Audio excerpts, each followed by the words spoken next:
jirtan hundi keessanuu irra deebiidhaan bakka gara chaanala kiyyaarratan akkasuma waluudhaan maatii keenya tahaan isiniin jedha. Arra yaadannoo artistii Haacaaluu Hundeessaa gooticha hayyicha Oromoo qabsaawaa Oromoo irra oolee jechuudha. Oromoon guutuun taateedhaan asirra mul'ate dinqisiisoo waa hedduutu mul'ate jechuudha. Guyyaarraa inni kaan yaadannoo artistii Haacaaluu Hundeessaatiin haguugamee artistii Haacaaluu Hundeessaa yaadachaa oolee inni kaan ammoo isa duraan saahiba ture isa duraan waliin nyaachaa turan jechuudha. Faalla saniitiin yeroo mul'atu qeeqa guddaa sooshaal miidiyaa kanarratti kaasee jira. Inni kaan ammoo sooshaal miidiyaa kanarratti warra ifaajee waan kanatti ifaajanii galatoonfatan oolamee jira. Piikchaadhaan kanarratti illee wantoota addaa waan nuti hin eegin waa hedduutu mul'ate jechuudha. Ana keessattuu akka dhuunfaatitti waan na dinqisiise tokkoon isin agarsiisa. Siidaarra eebbifame kanarratti waan gonkumaanii ni taa'ama jedhamee waan ni ta'a jedhee ani hin eegin waa hedduutu asirratti mul'ate. Siidaan kun waan guddaa mul'isa jechuudha. Kanaan isin agarsiisa haga dhumaatitti na waliin turan isinin jedha. Jalqaba irratti inni kaan yaadannoo artistii Haacaaluu Hundeessaatiin Facebook fuula sooshaal miidiyaa Facebook isaarratti katabaa oole jechuudha. Haala kanaan Lijiyaareed irraa eegarraa Lijiyaareed saahiba Haacaaluu artistii akkasuma komoodiyaan nama beekamaa nama jabaa Oromoo qabdu keessaa isa tokko. Innis fuula Facebook isaarratti harka ogummaa isaatiin ogummaa aartiidhaa qaba akkuma isin beektan jechuudha. Lijiyaareed jechuudha. Haacaaluu Hundeessaa tolchee guyyaa eebba siidaa isaa kan amboo kanaan guyyaa takkatti jechuudha. Bifa isin agartan kanaan miidhagsee of bira kaa'ee Haacaaluu Hundeessaa yaadatee oole jechuudha. Gara nama 18,000 laayikii godhe jechuudha. Akkasuma Ittiiqaa Tafarii Haacaaluu amaanaan kennuu bira jira. Dhiigni kee jigee hin hafu ni turra malee yoomiyyuu guma kee ni baafannaa isa jedhu maxxansee jira. Faallaa kanaatiin ammoo kan qeeqa guddaa kaasee sooshaal miidiyaa irratti jechuudha. Fayyisaa Leellisaa saahiba isaa guddaa jechuudha. Guyyaa gartee namni hundi Haacaaluu yaadataa oole kanaan ammoo hidhaa giddibii Abbayyaa of bira kaahee jechuudha. Haala kanaan suuraa kanarratti sanuu wanni qeeqa guddaa kaasee maalinni duraan Haacaaluu waliin kaka'an footoo sana kan qawwee harkaa qabu yookiin ammoo hidhannoo harkaa qabu kana Haacaaluu Hundeessaa waliin ka'an jechuudha. Duraan Haacaaluu of bira haqee bakka Haacaaluu san bishaan Abbayyaa kaa'ee hidhannoodhaan si eeggannaa eenyuunu biyya guutuutaan ijaaramte eenyuunu diiguu hin danda'u ka jedhuudhaan qeeqa guddaa kaasee jira jechuudha. Uummata Oromoo biratti jechuudha. Fayyeen akkamitti kana jedha yookiin ammoo fayyisaan akkamitti kana jedha jedhanii qeeqa guddaa kaasee jira. Namni hedduun isaa arrabsaa oole jechuudha. Fayyisaan yeroo ammaa qaama mootummaa isa jabaa ta'ee jira. Isaa fi Taayyee Danda'aallee jechuudha. Eenyu Sayyoo kan Weellisaa sana jechuudha. Taayyee Danda'aatii miti. Tsaggaayee Danda'aa jechuudha.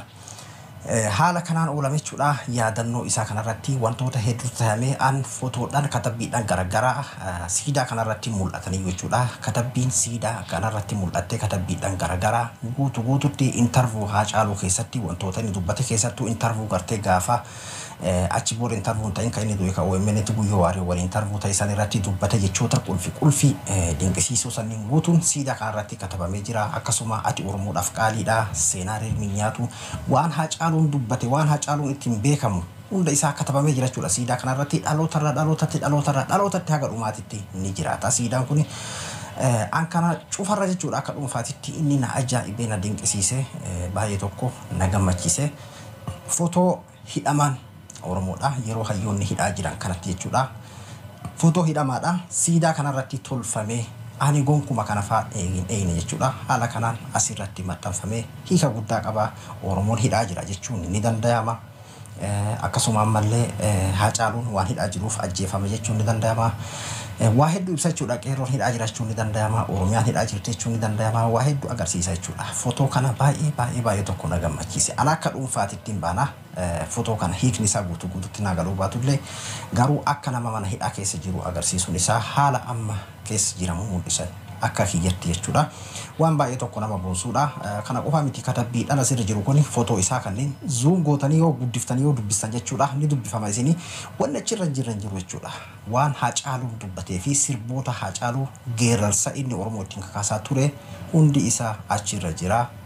Ani Oromoodhaaf qaalii jechuun inni jedhe hundi isaa achirra jira jechuudha. Achirraa laaltanii dubbisuu ni dandeessu isinillee. Siidaa kana itti ifaajee osoo dhiibbaan meeqa itti jiru karaa mootummaatiin akkasuma karaa warroonni siyaasa Oromoon barbaanne warri Oromoon jaalanne warri Haacaaluun jaalanne dhiibbaan meeqa osoo irratti jiru bulchaa Yuunivarsiitii Amboo kan gartee siidaan kun duratti ijaarame Dr. Taaddasaa Qana'aa ifaajee meeqaan qeeqni meeqa dhiibbaan meeqa sodaachisaa meeqa soorratti jiru eebbisee ija uummataa duratti eebbisiisee uummata biraan gahee kan godhe har'a sooshaal miidiyaa irratti galatoonfatamaa oolee jira Dr. Taaddasaa Qana'aa ummanni Oromoo bahadhi akka baaki balan hundi galatoonfate jira jechuudha dhiibbaan uummata Ambootii fi uummata Oromiyaa guutuu irratti jiraatu iyyuu inni itti xichuudhaani gaafa gartee siidaa warri mootummaadhaa ijaarre jedhee eebbisiisan irratti irraa kaafamuu dhorkamee maaliif jennaaniin eenyummaa Haacaaluun irratti wareegame san mul'isaa fakkeenyaaf fardi keenya gartee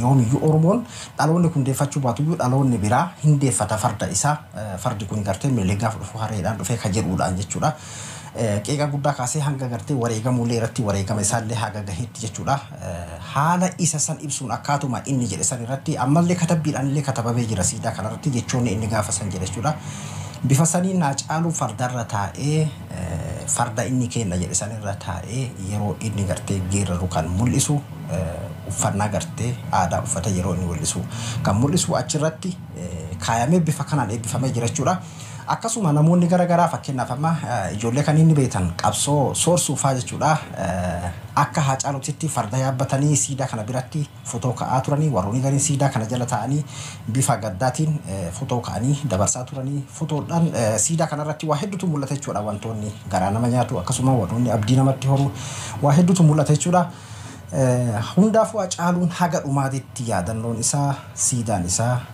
onni Oromoo hunda keessatti ijaaramee jira jechuudha. Artisti Haacaaluu Hundeessaa nama gartee siidaan ijaarameef yookiin immoo biyyattaa salphattu jedhamee dagatamuu miti yeroo hunda onni Oromoo keessa jira Haacaaluun haga Oromoon jiru ni yaadatama. Siidaan ammoo inni faayidaan isaa guddaan amma namoonni gariin Haacaaluu hojjetanii siidaan maal nu fayyada jechuun ni mala jechuudha. Siidaan faayidaa guddaa qaba.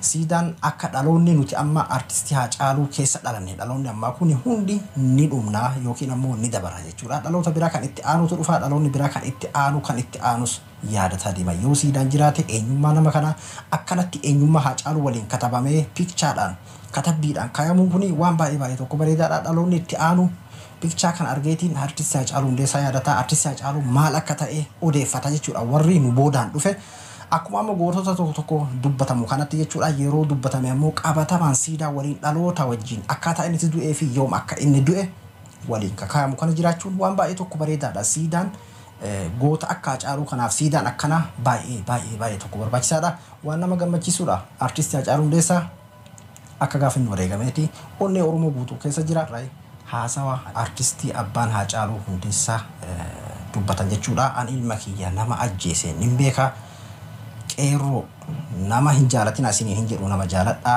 nama jaalatani nama nina ilma kiyya ammoo nama inni jaalate amalentu ajjeese an nama ajjeese nin beeka humnan qabu malee humna dhabe malee jedhee dubbatee jira namni artisti Haacaaluu Hundeessaa amane eenyuun akka ta'e isin hundinuu ni beektu waan nama hunda boochisee jechuudha an nama ilma kiyya ilmi kuni anin dhalee kiyya qofa miti kan Oromoo hundaati nama artisti Haacaaluu Hundeessaa ajjeese an nan beeka nama inni amaleetu ajjeese isin ammoo nama hin amanina jaaladha malee nama hin amanina jedhee dhaamsa qeerroodhaaf kaa'ee jira leesanii itti qashoo gurra isin buusaa asumaan nagaatti siin jira. Haacaaluun kan biyyaati Haacaaluun kan saba Oromooti Haacaaluun kan saba Oromooti Haacaaluun immoo ilaa yaa qeerroo yaa qarree nama namanina nama jaadha malee nama namanina nama jaadha malee nama namanina nama jaadha malee maaliif kan jedhe Haacaaluu namanni amanu namanni jaalatutti geessee balleessise diina Haacaaluu nuti beekneerra dhageenyeerra har'a waan goonu qabnu humna qabnu harka mootummaa jala galaniiru otoo naannoo kanatti jiraatanii alaqa nama waggaa 75ti cuubeen mana baqaqsee harka mootummaatti foorsitti kenna kun hin ta'u egaa dawoo argatanii isaan dawoo jala jiru yaa qarree yaa qeerroo nama namanina nama jaadha nama jaalachuu seeru nama aanu nama balleessa nama namanina yoo nama namanina egaa Haacaaluu Waaqni buusaa maalu Haacaaluun duudha jira akkatti jiru umurii isaa xinnoo sana keessatti waan baay'ee hojjeteera Itoophiyaa biyya isaa keessatti bichaa miti addunyaatti beekameera addunyaa gubbaatti beekameera Haacaaluun jira dhala qaba moo dhalcheera ijoollee qaba ijoolleen isaa jirti ijoolleen isaa guddattee dubbattee akkuma isaa taatee akka iddoon ni ga'e geessu immoo waan shakku qabu egaa kana warra masitti argamtan kuni Haacaaluun isin jaalataa isin Haacaaluun jaalattu kanaaf asitti argamtanii egaa waan jireenya sinaa kennu rabbi jireenya as kennu warra siidaa kana simmoo hojjete siidaa kana asiin ga'e waan nagaa kennuu fi biyyi keenya nagaa taatu oromiyaan nagaa taatu yaalmaan oromoo nama jaaladhaa malee ammas deebi'een dubbadha nama amanina nama amanattu nama balleessa nama jaaladhaa jaalattuu giddiidha amanu nama amanina